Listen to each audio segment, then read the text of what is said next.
지난번에 작년에 한 3번 정도 이렇게 말씀을 나누었는데 또 이렇게 불러주셔서 정말 하나님의 은혜로 이렇게 살아감을 이렇게 고백합니다. 타코마에 내려올 때마다 느끼는 마음은 참 정이 많다는 생각이 너무 많이 들어요. 볼 때마다 따뜻하게 맞아주시고 또 사랑스럽게 이렇게 손잡아주시고 격려해주시는 여러분들로 인하여 참 감사하고 고맙습니다. 여러분 주의 이름으로 축복합니다. 예배 가운데 하나님의 놀라운 사랑이 함께 하실 겁니다. 제가 참 좋아하는 말 중에 이런 말이 있는데요. 물이 흐르는 곳에 식물이 자라가듯 말씀이 흐르는 곳에 내 영혼이 자라갑니다. 말씀이 들려질 때마다 그 말씀이 하나님의 살았고 운동력 있는 하나님의 호흡이기 때문에 그 생기와 호흡이 내 심령 가운데 저는 들려질 때마다 저의 영혼은 살아날 줄로 믿습니다. 특별히 우리 이 교회 가운데 강대상에서 누가 말씀을 전하든지 간에 사람이 아니라 하나님께서 그 입술을 통하여 전해질 말씀으로 인하여 여러분과 우리 자녀들과 특별히 사랑하는 다음 세대들과 여러분의 일터 가운데 놀라운 하나님의 은혜가 충만할 수 있기를 주의 이름으로 축복합니다. 신앙생활은 축제입니다. 여러분 축제로 살아가길 바랍니다. 하나님의 은혜가 있으면 그 생활은 기쁨이 넘치는 거죠. 늘 기뻐하고 감사하는 것이 우리들의 당연한 그리스도인의 삶입니다. 항상 기뻐하라, 쉬지 말고 기도하라, 범사에 감사하라. 이는 너희를 향하신 하나님의 뜻이니라 그랬어요. 하나님의 뜻을 사람들이 묻습니다. 목사님, 무엇이 하나님의 뜻입니까? 이걸 해야 됩니까? 저걸 해야 됩니까? 무엇을 하는 것보다 더 분명하고 중요한 하나님의 뜻이 이것입니다. 항상 기뻐하라. 쉬지 말고 기도하고 범사에 감사하는 것, 그것은 분명한 하나님의 명령이고 뜻입니다. 상황이 어렵고 힘듭니다. 사실 우리가 기쁨의 삶을 살아간다고 하지만 기도의 삶을 살아가고 싶고 감사의 삶을 살아가고 싶잖아요. 누가 그 삶을 살아가고 싶지 않은 사람이 누가 있겠습니까? 그렇지만 현실을 바라보면, 상황을 바라보면 정말 우리를 낙담하게 하고 슬프게 하고 우울하게 하는 그런 일들이 너무너무 많죠. 시애틀, 타코마, 어느 지역을 떠나서 삶의 상황이 이렇게 녹록하지 않습니다. 살아가는 게 전쟁인 것 같아요. 생존 경쟁에서 이겨야 되고요. 경제적인 어려움을 만나면서 끊임없이 답답한 현실이 우리들 앞에 놓여 있습니다. 하지만 저는 분명하게 믿습니다.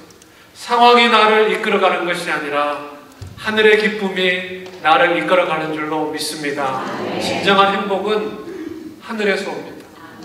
하늘에서 우리 가운데 비춰주시는 그 은혜를 가지고 순간순간 하루하루를 저는 살아간다고 확신합니다. 기뻐하면 여러분 행복해집니다. 아멘. 옆 사람 한번 인사할까요? 기뻐하면 행복해집니다. 기뻐하면 행복해집니다. 정말 그렇습니다. 기뻐하면 행복해져요. 행복하기 때문에 좋은 환경이고 좋은 현실이고 좋은 일들이 많이 생겨서 기뻐하는 것, 그런 세상 사람들도 할 수 있습니다. 대박이 터지고 잭팟이 터지고 기대하는 것이 탁탁 자기가 생각하는 대로 원하는 대로 딱딱 이루어져서 기뻐하고 행복하는 것, 그 누구나 예수 안 믿는 사람도 할 수 있어요. 그러나 그리스도인들은 전혀 다른 삶의 원리로 살아가는 사람들입니다. 오늘 우리가 읽었던 이 빌립보서, 여러분 어떤 환경 속에 사도 바울이 처해 있는지 너무너무 잘 알잖아요. 감옥입니다. 감옥에서 제1의 모습 가운데 아무것도 자유가 없고 환경에 어두침침한 그 눅눅한 삶의 현장 가운데 자기는 감옥에 있지만 감옥 밖에 있는 그 빌립보 교인들을 향해서 Rejoice in Christ. 기뻐하라, 기뻐하라. 수없이 사도 바울이 하나님의 감동으로 도전하고 있습니다. 여러분, 멀쩡하게 좋은 환경 속에서 좋은 일들이 많이 벌어지는 사람이 당신 기뻐하십시오 이야기하면 그런 말 어느 정도 이해할 수 있겠죠. 받아들일 수 있을 겁니다. 그러나 어찌 보면 이런 환경 속에서 살아가는 그 사도 바울이라는 사람이 기뻐하라고 이야기하면 당신이나 잘해. 너나 감옥에서 좀 빠져나오고 그런 이야기하면 너나 돈 좀 많이 벌고 자녀들이 좀 잘 되고 건강도 하고 그런 이야기하면은 그래도 좀 고개를 숙음할 수 있을 겁니다. 기쁘고 즐거운 일이 생겨서 행복하고 즐거운 일이 아니라 상황은 어렵지만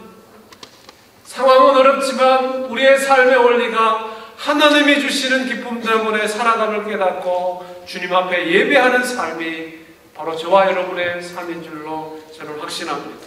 그리스도의 파워는요, 거기서 생기는 거예요.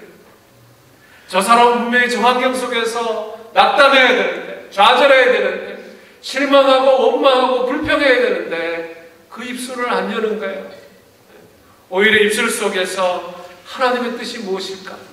그렇지, 하나님의 뜻은 이 환경 속에서도 기뻐하는 것, 이 환경 속에서도 기도의 끈을 놓지 않는 것, 이러한 현실 속에서도 내 입술 속에 감사가 사라지지 아니하는 것, 그것이 하나님의 뜻인 것이죠.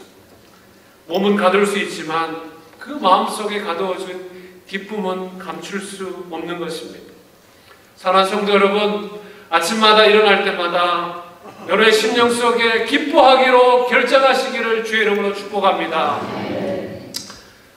교회 올 때도요, 내가 교회 가서 오늘 주일 예배를 통해 하나님의 은혜 속에 잠잠히 주를 바라보면서 내가 하나님의 임재 속에 내 인생을 한번 들여봐야지, 하나님의 은혜를 사모하고 그 기뻐함을 사모하는 사람에게 하나님이 함께 하세요. 목사로 살아가면서 주일을 매번 일주일마다 한 번씩 돌아오는 주일날 이렇게 보내잖아요. 성도들 라베에서 만나고 예배 드리면서 서로 인사하고, 이제 그럴 때마다 마음에 제일 안타까운 게 언제인지 아십니까? 그건 언제냐면 예배를 드리고 이렇게 나가면서 인사하고 로비에서 이렇게 서로 격려하고 살아가는데, 예배를 드리고 나왔는데도 똑같은 인상과 말과 답답함을 가지고 온갖 세상의 고민과 걱정을 다 안고 예배당 문을 나가는 것 같아요. 제일 안타까울 때가 언제냐면 무기력하게 주일의 감격과 은혜와 하나님의 드리는 그 엄청난 은혜의 폭포수를 경험하지 못하고 그냥 무기력하게 일주일을 또 시작하는 월요일의 삶의 현장으로 나아가는 것 같은 그런 성도들을 만날 때 너무너무 안타까워요. 저는 오늘 이 예배가 여러분의 평생의 터닝포인트가 되어서 신령과 진정으로 하나님을 만나는 귀한 예배가 될 수 있기를 주의 이름으로 축복합니다. 하나님을 바라보면 세상이 알 수 없는 기쁨이 흘러와요. 저의 짧은 인생의 경험이지만 수많은 고난과 어려움의 파도 속에서도 하나님이 저를 그렇게 인도하셨어요. 우울하기로 결정하면요, 마음이 우울해집니다. 신앙은 환경이 아니라 태도예요. 상황은 바뀌지 않지만 그 환경 속에서 내가 하나님 앞에서 어떤 태도를 갖느냐, 그걸 결정하는 거예요. 주권적으로 나를 하나님께서 선택해 준 다음에 그리고 나서 한 발짝 주님을 향해서 달려가는 그 순례자로 살아가면서 끊임없이 내가 하나님 앞에서 믿음으로 선택하는 겁니다. 지금도 내가 말씀을 듣겠다, 하나님께 집중하며 예배하겠다고 결정하면 하나님의 말씀이 들릴 것입니다. 내 심령 가운데 부딪혀 올 거예요. 그런데 다른 생각 가운데 내가 세상의 근심과 걱정으로 내가 결정하면 아무리 좋은 이야기라도 들려오지 않는 거죠. 오늘 말씀이 이렇게 시작합니다. 3절과 4절에 보면 내가 너희를 생각할 때마다 나의 하나님께 감사한다. 생각이 중요해요. 내가 너희를 생각할 때마다, 내가 너희를 기억할 때마다 하나님 아버지께 감사한다. 간구할 때마다 기쁨으로 하나님께 간구하고 있습니다. 사도 바울은 그 눅눅한 감옥 속에서, 어려운 환경 속에서 그렇게 감동합니다. 아니 목사님, 기뻐할 일이 생겨야 기뻐하지요. 지금 뚜껑이 왕 열리고 자녀들이 온갖 난장판이고 지금 나의 비즈니스는 엉망진창이 되었는데 좀 더 뭔가 다른 사람들보다 좀 더 나아져야지. 좀 더 많이 벌고 그래야 기뻐할 수 있지. 목사님 지금 무슨 소리 하고 있는 거예요? 맞습니다. 제가 그 삶의 현실을 저도 이해하고 그 삶의 현실을 함께 안타까워합니다. 그러나 분명히 기억해야 될 것은 우리는 분명히 환경과 상황에 상관없이 이미 기뻐해야 될 이유를 가지고 있는 사람인 줄로 믿습니다. 이미 기뻐해야 될 이유가 우리 가운데 있어요. 아무리 엉터리 같은 삶을 산다 할지라도 여러분의 예배당에 오늘 오기 전에 가정에서 비즈니스에서 어떤 아픔과 어려움과 상처의 일이 있다 할지라도 그거에 상관없이 여전히 이미 우리는 기뻐해야 될, 즐거워해야 될, 그리스도 안에서 행복을 누려야 될 분명한 이유가 있는 사람들이에요. 그것이 성경이 말하고 있는 하나님의 자녀의 특권입니다. 5절과 6절에서 그렇게 계속 이렇게 이야기합니다. 첫날부터 이제까지 복음에서 너희가 교제함을 인함이라. 너희 속에 착한 일을 시작하신 이가 그리스도 예수의 날까지 이루실 줄을 우리가 확신하노라. 저는 하나님의 나를 하나님의 고육, 하나님의 정말 선택받은 하나님의 자녀로 착한 일을 시작하신 하나님을 믿습니다. 내가 선택한 것이 아니요, 내가 의지적으로 먼저 예배당에 나온 것도 아니고 내가 먼저 믿음을 가지고 선택한 것 같지만 하나님이 나를 여기까지 오게 하신 거예요. 구원이 하나님의 선물인 거죠. 하나님이 택해 주신 거예요. 나는 하나님의 복음과 은혜에 참여한 사람이 이끌려서 오다 보니까 뒤돌아보니까 여기까지 온 거예요. 에베네셀의 하나님, 여기까지 오게 하신 하나님. 저는 40대 이제 한 초반의 젊은 목사입니다. 짧은 인생을 살아봤지만 돌아보니까 내가 생각하고 내가 가지고 있는 능력보다 더 많이 왔어요. 하나님 더 많이 보내주신 것 같아요. 내가 어떻게 여기 와서 목회자로 하나님의 부르심 앞에 말씀을 나눌 수 있는 거룩한 부르심을 감당할 수 있을까? 생각만 해도 벅차요. 생각만 해도 두렵고 떨리는 얘기예요. 그래도 여기까지 온 거예요. 저는 제 가운데, 여러분 가운데 위대한 일을 시작하신 바로 그 하나님이 지금도 과거도 현재도 미래도 신실하게 한시의 오차도 없이 움직여 나가신 하나님인 줄로 확신합니다. 우리 안에 위대한 일을 시작하신 그분이 끝날까지 마치실 거예요. 왜? 그분이 시작하셨으니까. 내가 시작한 것이 아니라 오늘 말씀처럼 그분이 시작하셨기 때문에 그 시작하신 일을 확실하게 그분이 마무리 짓겠다. 비즈니스를 열었습니까? 그건 그분이 시작하신 거예요. 나를 통해서 그분이 열게 하신 것입니다. 그러면 그분이 마무리를 질 거예요. 그 하나님께서 끝내주실 것입니다. 기억하십시오. 아직 최고의 것은 오지 않았어요. 많이 들었던 이야기인데 끝나기 전에는요, 아직 끝난 것이 아니에요. 많은 사람들은 쉽게 포기합니다. 많은 사람들은 하다가 그냥 중단해버립니다. 하다가 좀 힘드니까 그냥 좌절해버립니다. 그런데 저는 하나님의 최고의 때는 아직 오지 않았다고 생각해요. 우리가 비록 터널 속에 들어갈 수 있습니다. 여러분 혹시 기차를 타보셨나요? 기차가 터널 속에 들어가면 기차가 계속 움직이는데 나는 가만히 있는 것 같아요. 양편 사방을 바라보면 껌껌한 어둠 속에 터널 속에 들어와 있습니다. 그러나 하나님의 보이지 않는 그 주권 속에서 우리는 끊임없이 하나님의 승리와 소망의 길을 떠벅떠벅 걸어가고 있는 거예요. 끝은 터널 바퀴입니다. 끝은 햇볕이 소망입니다. 그 속에 하나님의 놀라운 선물이 기다리고 있는 것이에요. 지금은 안개 속에 있지만 그 마지막은 하나님이 내게 승리로, 하나님의 놀라운 축복으로, 하나님의 함께 하심으로 저는 기다리고 있는 줄 확신합니다.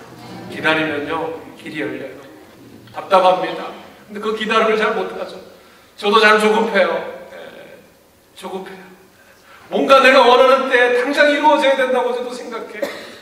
돌아보면 역시 하나님의 때가, 하나님의 타이밍이 가장 정확하구나. 나는 좀 조급하지만 하나님 기다리게 하시는 거예요. 좀 더 멈추게 하시는 거예요. 힘들지만 아직 끝난 게 아닙니다. 우리는 부분적으로 보는 것지만 하나님은 큰 걸 보세요. 큰 걸 보세요. 제가 경험한 하나님은 이런 하나님입니다. 한쪽 문이 닫히면 다른 한쪽 문을 열고 기다리시는 하나님. 우린 닫힌 것만 봐요. 그 앞에서 후회합니다. 왜 내가 그때 그걸 못했을까? 내가 왜 그때 그렇게 말했을까? 닫혀있는 거 보면서 서로 삿대질하고 원망하고 좌절하고 이게 문제야 저게 문제야라고 계속 그것만 이야기해요. 조그만 고개를 돌려갖고 옆에 있는 분을 못 보는 거예요. 그게 우리들의 연약함이죠. 그게 우리들의 안타까움입니다. 그러나 하나님은 분명히 선언하십니다. 내 속에 착한 일을 시작하신 그 하나님께서 또 다른 문을 열고 기다리고 계신다. 또 다른 문을 열고 기다리고 계신다.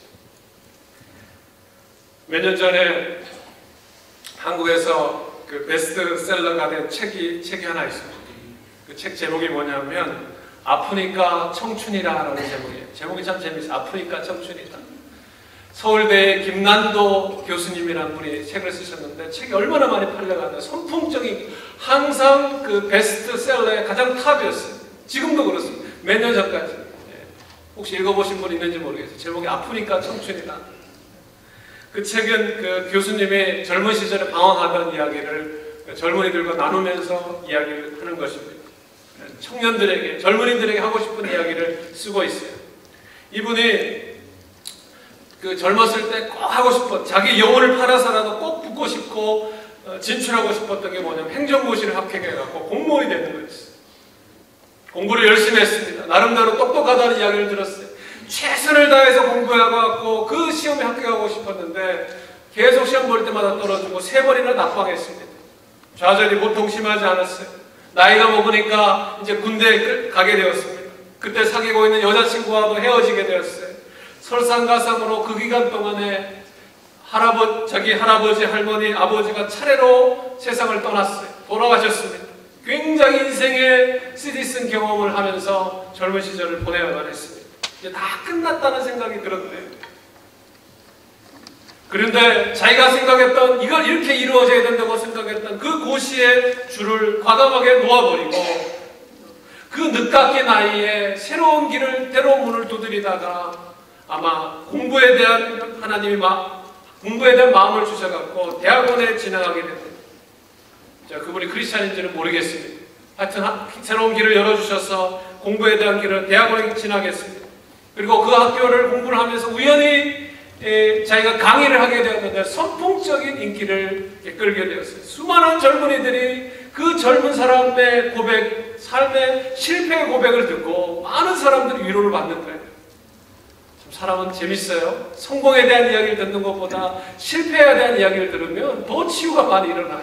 더 위로가 돼요. 그러니까 이분이 그 이야기를 자서전처럼 책으로 기록한 게 그 책이에요. 아프니까 청춘이다. 나이에 상관없이 내 인생에 고난이 오고 아프고 힘들고 어려우면 그 인생에 밟고 살아있는 청춘의 삶이라는 거예요. 이 책에서 이렇게 이야기합니다. 제가 인용해 봅니다. 바닥은 생각보다 깊지 않습니다. 포기가 항상 비겁한 것은 아닙니다. 불굴의 의지가 항상 통하는 것도 아닙니다. 너무 지금이 벅차거든 그냥 그 줄을 놔버리십시오.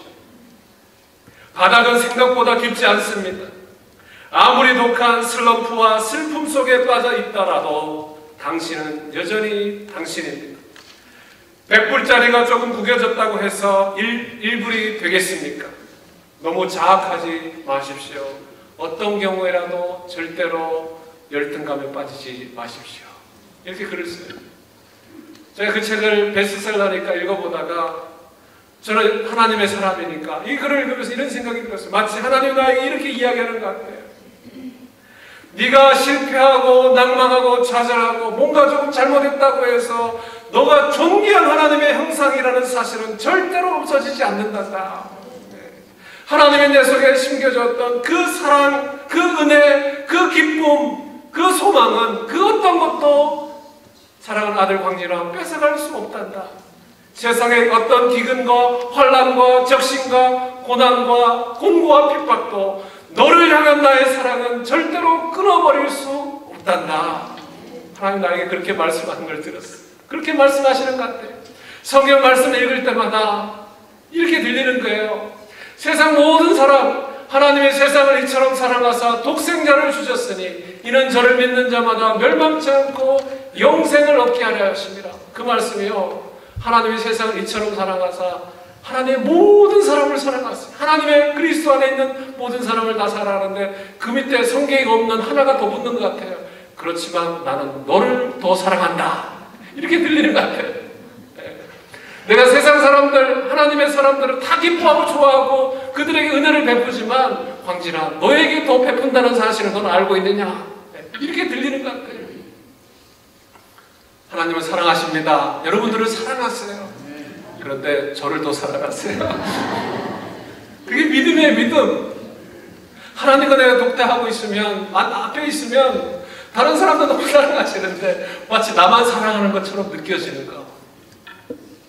그게 믿음 아니겠습니까? 그게 어두움의 환경 속에서 보이지 않는 믿음의 길을 걸어가는 나의 하나님 주신 기쁨 아니겠습니까? 사랑하는 성도 여러분, 우리가 가고 있는 길에 브레이크가 걸리고 어려움이 생겼으면 이렇게 받아들이면 돼요. 아, 하나님이 나를 너무너무 사랑하셔서 조금 쉬게 하시는구나. 아, 이건 하나님이 나를 향한 보호막이시는구나. 이쪽 문을 막게 하시고 이쪽으로 가게 하시는가 보다. 아, 이쪽이 더 좋으니까 하나님이 기다리게 하시나 보다. 구겨져도 망가져도 여전히 100불짜리는 100불짜리예요. 여전히 하나님의 형상은 하나님의 형상이고 존귀한 주의 자녀예요. 마귀는 그렇게 그러고, 사단은요, 야, 너 이것도 못하지, 너 이렇게 했네, 너 이거 죄 지었네, 계속 우리를 추궁합니다. 고소합니다. 자책하게 만듭니다. 죄책감을 주게 만들어요. 그러나 그리스도 안에 성령의 법이 그 하나님, 마귀가 주시는 그 죄책감과 사단의 마음을 과감하게 끊어버린 줄로 믿습니다. 성령이 주시는 마음은 자유함입니다. 성령이 주시는 마음은 소망이에요. 성령이 주시는 마음은 기뻐하는 거예요. 얽매이지 않는 거예요. 무겁고 얽매이기 쉬운 모든 죄를 벗어버리는 거예요. 하나님이 나를 기뻐하세요. 하나님이 나를 너무너무 좋아하세요. 여러분 믿습니까? 네. 하나님이 여러분을 좋아하신다는 사실을 믿으세요? 네. 제가 지금 확실히 보여드릴까요? 스바냐 3장 17절 한번 읽어볼까요? 스바냐 3장 17절. 이건 제 얘기가 아니라 성경에 나오는 이야기입니다. 한번 읽어봅시다. 시작. 너희 하나님 여호와가 너희 가운데 계시니 그런 구원을 베푸실 전능자시라. 그가 너로 말미암아 기쁨을 이기지 못하시며 너로 말미암아 잠잠히 사랑하시며 너로 말미암아 즐거이 부르며 기뻐하시리라. 여기 너 대신에 자기 이름을 한번 넣어서 읽어보세요. 나로 인하여 즐거이 부르며 나로 인하여 기뻐하시리라. 나를 잠잠히 사랑하신다. 나를 잠잠히 사랑하신다. 아니, 하나님, 나 말고 저 사람 아니에요. 그 사람 말고 나를 사랑하신다는 거예요. 나를 사랑하는 거예요. 제가 지난번에도 한번 짧게 간증했는데, 저는 40이 넘어서 하나님께서 이 가정에 새로운 선물을 하나 주셨어요. 저희 아내가 건강이 별로 그렇게 안 좋아서 하나님께서 자녀를 주실까 굉장히 고민하면서 기도를 많이 했습니다. 아내를 통해서 하나님께서 새로운 꿈을 하나 주셨는데, 큰 아들은 이제 4학년, 초등학교 4학년이 됐어요. 5학년이 되는데, 큰 아들은 육신의 몸을 입고 태어난 아들이고요. 둘째 딸은 40이 넘어서 입양수속을 하면서 2년 전에 한국에서 입양한 아이를 하나를 데려왔어요.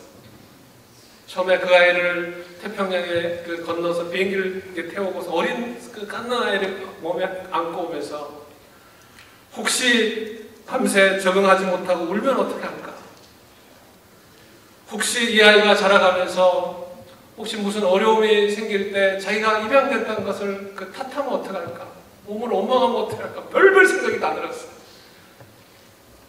근데요, 2년 동안 아이를 키우면서 느끼는 것은, 만약 이 아이가 없었으면 나는 어떻게 살까? 너무너무 행복한데, 아침마다 일어나면 아빠한테 달려옵니다. 엄마한테 달려옵니다. I love you, daddy. 그리고 뽀뽀를 하고 입을 맞추고 애가 돌아서서 나갑니다. 그리고 돌아서는 등 뒤로 돌아서는 그 딸아이를 보면서 이런 생각이 들어요. 만약에 하나님께서 우리 가정에 하나님 마음을 주셔서 이 아이를 입양하기로 결정하지 않았다면 지금 이 아이가 어디서 무엇을 하고 있을까 생각하다가 아찔한 생각이 드는 거예요. 에베소서 2장 8절과 9절 말씀이 생각납니다. 너희는 허물과 죄로 죽었던 너희를 하나님께서 믿음으로 값없이 구원해 주시지 않았던 게, 구원해 주셨다는 게 하나님의 선물인데, 하나님께서 나를 하나님의 그리스도의 십자가의 보혈의 은혜로 나를 붙들어 주시고 기억해 주지 않았다면 내가 지금 여기 예배하지 않고 과연 세상 가운데 내가 뭘 하고 어둠 속의 구름통에 살아갈 수 있을까 생각하니까 아찔해요. 사랑하는 성도 여러분, 우리는 본질상 진노의 자녀였고 죄의 자녀였어요. 하나님이 나를 선택해 주지 않았으면 우리는 그리스도인의 아바 아버지라고 이름을 부를 만한 사람 여기 아무도 없습니다. 아무도 없어요. 그 딸아이를 데려와서 이름을 지으면서 아내와 상의했습니다. 이름을 케라라고 짓기도 K-A-R-A. 그게 이제 헬라 그릭 신학성에서는 그릭어인데요. 조이라는 뜻입니다. 기쁨. 조이, 기쁨. 얼마나 밝고 얼마나 활발하게 지내는지 몰라요. 교회에 아이를 데려오면 성도님들이 얼마나 좋아하는지 몰라요. 제가 형제교회에서 그 아이를 입양하고 나서 모르겠습니다. 저는 하나님이 하셨을 거라고 믿는데 저희 교회에 세 가정이 입양 수속을 밟고 있어요. 얼마나 감사한지 모르겠어요. 정말 소망 없고 어둠 가운데 본인의 잘못은 아니지만 그렇게 정말 인간의 죄성으로 인해서 가정을 찾아가지 못하는 아이들 가운데 하나님의 가정 가운데 연결되고 그들이 그리스도의 사랑으로 키워질 수 있다는 사실이 얼마나 감격스러운지 모르겠어요. 여러분 이거 아십니까? 우리는 죄의 자녀였어요. 그런데 하나님의 자녀로 입양되었어요. 기억하십시오. 저와 여러분이 입양아입니다. 2명만 딱 안면하시네요. 입양아예요, 여러분. 영적으로 입양아예요. 한번 그런 생각해 보셨어요? 하나님이 나를 죄인에서 의인으로 입양시켜 준 거예요. 호적을 옮겨주신 거예요. 내가 호적을 옮긴 게 아닙니다. 그분이 사랑과 은혜와 소망과 기쁨으로 너무 그분이 나를 사랑하시기 때문에 호적을 옮겨주신 거예요. 그 기쁘신 뜻대로 우리를 예정하사 예수 그리스도로 말미암아 자기의 아들들이 되게 하셨어요. 에베소서 1장 5절 말씀. 예수 그리스도를 통해 나를 하나님의 아들로, 나를 하나님의 존귀한 딸로 입양하셨어요. 저는 아들, 딸을 키우면서 똑같이 육신의 몸을 입고 난 자녀나 가슴으로 난 자녀나 똑같이 나의 자녀로 기뻐하고 즐거워해요. 딸을 보면서 이게 하나님의 은혜구나. 이게 하나님의 사랑이구나. 내가 목사지만 수십 년 동안 신앙생활을 했지만 그렇게 들어왔던 은혜라는 게 이런 거구나라는 사실을 날마다 경험하면서 체험합니다. 로마서 8장 15절을 말합니다. 너희는 다시 무서워하는 종의 영을 받지 아니하였고 양자의 영을 받았으므로 아바, 아버지라고 부르짖는다. 우리 가운데 양자의 영이 있습니다. 성령께서 우리를 아바 아버지라고 부르게 할 수 있는 근거는 뭐냐면 예수 그리스도의 하나님의 자녀로 우리가 입적 양자 되었다는 것입니다. 하나님과 더불어 한 가족이 된 거예요. 저는 하나님 세 글자를 떠올리면서 기도의 입술을 열 때마다 두렵고 떨립니다. 어떻게 내가 하나님의 이름을 부를 수 있고 내가 어떻게 예수 그리스도의 존귀한 자녀가 될 수 있었을까? 여러분 기억하세요. 기쁨은요 절대로 내가 만드는 것이 아닙니다. 기쁨은 내가 만드는 게 아니에요. 환경이 갖다주는 것도 아닙니다. 그것은 하늘에서 오는 것인 줄로 믿습니다. 진정한 joy. 세상 사람들은 몰라요. 세상 사람들은 유사품에 가짜 대조품에 그것을 joy라고 생각하고 추구하다 살아가는 거예요. 그러다가 끝을 만나면 그때 가서 후회하는 거예요. 하늘에서 부어주시는 이 기쁨, 나를 먼저 기뻐해 주시고 그 기쁨 때문에 나도 같이 즐거워하고 나도 같이 함께 그분의 즐거움 속에 참여해서 함께 모여서 예배 드리는 것. 그래서 예배는 축제인 거예요. 그래서 신앙은 하나님의 놀라운 페스티벌인 거예요. 이 예배가 하나님께 드려지는 축제가 되는 거예요. 기뻐하는 만큼 저는 행복해진다고 확신합니다. 불경기 때문에 여러분 불행한 거 아니에요. 잘 생각해 보세요. 그건 일시적인 거예요. 불경기 때문에 내가 힘들어하는 거 아니에요. 내 마음 가운데 이 기쁨이 희미해져 가기 때문에, 내 마음 가운데 이 확신이 점점 더 사라져 가기 때문에 그 사람이 힘이 없는 거예요. 영적으로 파워가 없는 거예요. 사랑하는 우리 타쿠마 중앙정동의 성도 여러분, 여러분 속에 이 하늘에서 오는 기쁨이 회복될 수 있기를 주의 이름으로 축복합니다. 행복해서 기뻐하신다고 생각하지 마세요. 상황이 좋아진다고 해서 기뻐함이 올 거라고 생각하지 마세요. 상황은요 늘 어려웠습니다. 여기 어르신들 한번 보십시오. 저희 앞선 세대 얼마나 고생했습니까? 전쟁을 겪었고 가난을 겪었고 온갖 인생의 수많은 풍파를 다 겪으면서 오지 않았습니까? 글쎄요, 저는 뭐 잘 모르겠지만 상황은 늘 어려웠어요. 교회가 성경에 쓰여진 상황 가운데 초대교회 당시는 더 어려웠어요. 핍박이었어요. 고난이었어요. 감옥이었습니다. 그래도 그들은 그들의 심령 속에 새겨진 예수 그리스도를 놓지 않았어요. 뭐가 많이 가져서 행복한 게 아닙니다. 작은 것 가진 것 하나라도 그것이 하나님과 연결이 되면 저는 기쁨이 점점 더 배가 된 줄로 믿습니다. 기뻐하는 것이 능력입니다. 기뻐하는 것이 행복입니다. 그 기쁨이 내 가정 가운데 기쁨의 씨앗이 떨어져 있으면요, 죄송합니다, 점점 살이 부어오르는 아내를 보고서도 기쁜 게 좋은 거예요. 뱃살이 좀 튀어나오는 남편을 보고서도요 그냥 즐거운 거예요. 제가 뱃살이 자꾸 나와서 괜찮아요. 예수님 안에 있는 것이 진짜입니다. 예수님 안에 우리가 하나님 앞에 기쁨을 가지고 있다는 건 진짜예요. 그래서 어떤 사람이 joy라는 단어를 그렇게 정의했잖아요. joy, J-O-Y, Jesus first, others second, you yourself last. 예수 그리스도를 앞에 두고 제일 먼저 두고, 그리고 그 예수 그리스도의 기쁨과 사랑으로 다른 사람을 대하고 섬기면서 다른 사람이 함께 행복하고 즐거워하는 것을 누리고 그 속에 내 자신을 마지막에 두는 사람, 그 사람의 진정한 기쁨의 하나님의 사람이라. 타쿠마 중앙장로의 모든 믿음의 성도님들이 그 진정한 조회를 누릴 수 있기를 축복합니다. 예수 그리스도가 내 삶의 프라이어티인 사람, 그 예수 그리스도의 삶의 프라이어티를 느꼈던 사도 바울이 그 빌립보 교인들을 향해서 이렇게 마지막으로 7절과 8절에 이렇게 고백합니다. 자, 7절 8절 읽어봅시다. 시작. 내가 너희 무리를 인하여 이와 같이 생각하는, 로마서가 아니라 빌립보서 1장. 내가 너희 무리를 위하여 이와 같이 생각하는 것이 마땅하니 이는 너희가 내 마음에 있음이며 나의 매임과 복음을 변명하고 확정함에 너희가 다 나와 함께 은혜에 참여한 자가 되리라. 그 다음 구절. 내가 예수 그리스도의 심장으로 너희 무리를 얼마나 사모하는지 하나님이 내 증인이시라.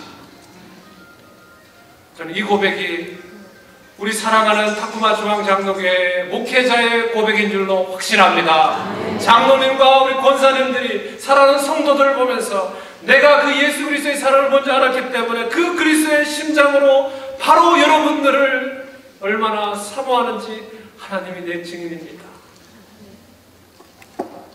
오래전에 유명했던 TV 드라마 대사 중에 그런 게 있었죠. 내 안에 너 있다. 내 안에 손을 이렇게 대면서 내 안에 너 있다. 많은 여성들이 그거 보면서 막 감동했어요. 저도 그 드라마 보면서 저희 안에 손을 딱 대고 제가 내 안에 너 있다. 어느 누군가 다 와서 당신 안에, 내 안에, 누구인지는 모르지만 당신이 바로 내 안에 당신이 있습니다 라고 고백하면 가슴이 떨리지 않는 사람이 누가 있겠어요? 흔들리지 않는 사람, 거기 감동되지 않는 사람이 누가 있겠습니까? 근데요, 진정 내 안에 당신이 있습니다. 당신들을 기억하고 당신들을 위해 축복하고 당신들을 위해 기도하고 내 열정을 다해서 사모하며 소망하는 사람이 바로 여기 있습니다. 예수 그리스도의 증인이 바로 여기 있습니다 라고 고백하는 것, 그 빌립보서 원조예요. 원조. 그게 성경의 하나님의 사랑의 원조예요. 성령을 우리 가운데 담아두시면서 하나님의 놀라운 그 거룩한 하나님, 천지를 지으시고 창조하시고 한 채의 오차도 없이 움직이시는 하나님. 여러분, 지금도 이 지구가 움직이는 게 느껴지세요? 지구가 조금만 태양으로 더 멀리 가면 다 얼어 죽습니다. 조금만 태양으로 가까이 가면 다 뜨거워서 타 죽을 거예요. 그런데 한 채의 오차도 움직임 없이 조금씩 움직여가면서 운행하시는 모든 질서를 붙들고 계시는 그 하나님. 그 하나님이 내 가운데 와 계세요. 이게 감격이 안 됩니까? 그 놀라운 하나님이 성령을 통해서 내 가운데 와 계세요. 내가 어딜 가거나, 내가 운전하거나, 자녀들을 만나거나, 내가 어떤 환경 속에서도 그분은 동행하세요. 따라다니세요. 그리고 나에게 지혜를 주세요. 가르쳐 주세요. 평안을 주시고, 소망을 주시고, 기쁨을 주셔요. 이 사실을 생각할 때마다 감격스러운 거예요. 이게 믿음의 본질입니다. 하나님 나라가 이 땅에 실현되는 거룩한 예수 공동체, 그 기쁨의 공동체가 타코야마 중앙장로교회인 줄로 확신합니다. 이 기쁨을 날마다 누리고 이 기쁨을 주일마다 경험하고 이 기쁨 속에 하나님의 임재를 체험하고 구역으로 가정으로 흩어져서 우리 자녀들에게 그 증거의 삶을 보여주는 것. 요즘 기독교가 얼마나 욕을 먹습니까? 인터넷에 들어가면 온갖 악플과 댓글이 크리스찬들 향해 나오는 일들이 얼마나 많습니까? 대답은 간단해요. 내가 이 복음을 위해서 변화되는 그리스도의 한 사람의 제자가 되어서 내가 날마다 이 기쁨 속에 하루하루 묵묵히 살아가면요, 그러면 되는 거예요. 그러면 되는 거예요. 저는 교회가 너무너무 좋습니다. 형제교회가 너무너무 좋고요. 타코마 중앙장로교회가 너무너무 좋아요. 너무너무 행복해요. 목사라는 게. 어떻게 하면 이 복음과 은혜에 참여한 사람을 나뿐만 아니라 더 많은 사람들이 이 교회에 찾아와서 더 많이 누리고 나눌 수 있는 이 기쁨의 공동체를 이끌어갈 수 있을까? 늘 그 생각만 해요. 서로 함께하며 기쁨을 나눌 수 있는 공동체. 여러분의 구역 식구들, 여러분의 가족들, 여러분이 함께하는 믿음의 친구들, 또 믿음의 후배들, 선배들 모두가 다 정말 이 기쁨을 함께 누리고 나눌 수 있는, 함께 땀 흘릴 수 있는 놀라운 은혜가 있기를 정말 주의 이름으로 축복합니다. 그것 때문에 인도로 가는 거 아니겠어요? 거기 얼마나 더운지 아세요? 아까 어느 장로님이 그러는데 104도로 합니다. 지금 104도. 성도들 데리고 그 기쁨을 우리만 여기 타코마에서 경험하지 않고 거기 가서 그 사람들과 함께 나눠주기 위해서 그 땀을 흘리는 거예요. 그 고생하는 거예요. 자기 돈 들이고 자기 시간 내갖고 헌신하면서 또 와서 좋아서 또 다음에 가겠다고 좋아서 하는 사람들. 세상 사람들이 볼 때는 이해를 못해요. 왜 그렇게 기뻐하는지. 저 사람 지금 저렇게 고생하고 건강도 안 좋고 힘없고 나약하고 사업도 잘 안 되고 그냥 문 닫아야 되는데 그냥 혼자 실실거리면서 기뻐하는 거 세상 사람들 이해 못해요. 그런데 그리스도 안에 있는 사람들은 그 기쁨을 가지고 살아가는 사람들입니다. 말씀을 정리합니다. 저와 여러분은 이미 기쁨의 사람인 줄로 확신합니다. 이미 행복한 사람들이에요. 우리에게는 기뻐하고 즐거워하고 항상 감사해야 될 이유가 충분히 있는 사람들입니다. 이미 가졌어요. 이미 가졌어요. 어떤 상황 속에서도 기뻐할 수 있는 그 하나님의 사람. 저는 고백합니다. 여러분은 기쁨의 통로입니다. 기쁨의 유통업자입니다. 여러분만 그 기쁨을 간직하지 마시고요. 이 커뮤니티 가운데 좀 나눠주세요. 교회는 교회만을 위해서 존재하는 게 아닙니다. 교회는 세상을 위해서 존재하는 거예요. 우리 교회만 잘 되는 것이 아니라 옆 교회도 잘 돼야 되죠. 옆에 있는 사람도 그 빛을 받아야 되죠. 옆에 있는 사람도 기쁨을 경험해야 되죠. 이 시간이 흘러가는 때마다 안타까워요. 곧 예수님이 오실 것 같은데. 한 사람이라도 이 기쁨 속에 참여해서 이 땅에서 하나님 나라를 누리고 이 땅에서 그 하나님의 열정과 사랑을 가지고 살다가 거룩한 하나님 앞에 서야 될 텐데, 저는 그 놀라운 기쁨의 복음의 사역 앞에 이 거룩한 하나님의 몸된 이 교회가 귀하게 쓰임받고, 그래서 정말 하나님 앞에 자랐고 충성된 종아 너가 너무너무 잘했다, 그 기쁨을 가지고 살아왔노라고 칭찬받는 그런 거룩한 하나님의 몸된 교회가 되기를 주의 이름으로 축복합니다. 교회보다도요, 여러분 한 사람이 그렇게 살면 돼요. 기쁨을 회복하십시오. 기쁨을 간직하십시오. 누리십시오. 그리고 나만 누리지 말고 옆 사람에게 나눠주십시오. 전파하십시오. 그리고 이 타코마 가운데 그 하나님 나라를, 저는 열심히 저 시애틀에서 그 하나님 나라를 전파하겠습니다. 그 기쁨을 전염시키겠습니다. 우리 하나님 앞에 그렇게 끝까지 쓰임받는 놀라운 하나님의 사람들이 될 수 있기를 축복합니다. 기도합시다. 하나님 아버지, 우리 사랑하는 주의 백성들이 오늘 이 앞에 하나님 말씀 앞에 엎드려 나를 사랑하여 구원해 주시고 나를 향한 하나님의 놀라운 기쁨의 소식들을 듣게 하셔서 감사합니다. 복음으로 인하여 그리스도 예수의 날까지 하나님께서 이루실 것을 확신하노라 고백했던 이 믿음의 확신이 우리 사랑하는 성도님들 한 분 한 분에게 새겨져서 하나님 놀라운 기쁨의 감격들을 날마다 누리고 자녀들에게 알려주고 주위 사람들에게 전파하고 증거하는 아름답고 거룩한 공동체가 되게 하여 주옵소서. 예수님의 이름으로 기도합니다. 아멘.